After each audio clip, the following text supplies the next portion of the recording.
অনেকে প্রশ্ন করেন যে মিলাদুন নবী উপলক্ষে আমাদের বাড়িতে মিষ্টি দেওয়া হয়েছে বা ইত্যাদি দেওয়া হয়েছে, ওগুলো খাবো কি খাবো না। ভাই, ঈদে মিলাদুন নবীটা যখন বেদাত হলো, তাহলে ওই বেদাত উপলক্ষে যে জিনিসগুলা ওরা করে থাকে সেগুলা হারাম না হলেও তো খাওয়া উচিত নয়। একটা হলো খাওয়াটাই হারাম, শূকরের মাংস তো খাওয়াই যাবে না।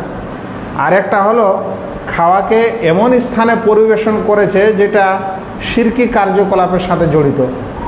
যেমন ধরে নেন যে আল্লাহ ছাড়া অন্যের ইবাদত বন্দেগী যা করা হয় মূর্তি সত্যের কাছে, সেগুলা নজরা পেশ করে, সেগুলা ওখানে যাকে বলা হয় নজরানা দেওয়া হয়েছে।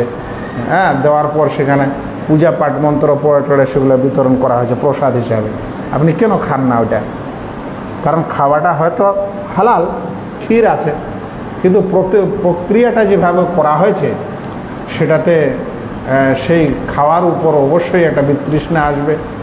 তো কেউ যদি এরকম মিলাদ বিদআতি অনুষ্ঠান উপলক্ষে এগুলো আপনাকে দেয়, তাহলে আমি বলছি যে অনেক সময় হালাল থাকতে পারে, কিন্তু তারপরও বিদআতি কার্যকলাপের সাথে জড়িত থাকার কারণে এগুলো খাওয়া উচিত নয়।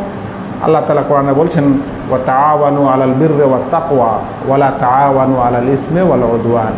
তোমরা এক অপরের সাহায্য সহযোগিতা করো। কিসের কাজে?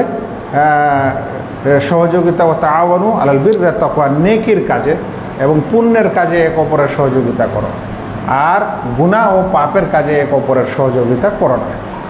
সেজন্য আমাদের এ সকল বিষয় থেকে দূরে থাকতে হবে। ভাইয়েরা, ইসলাম একটি অনেক বড় বিধানের নাম।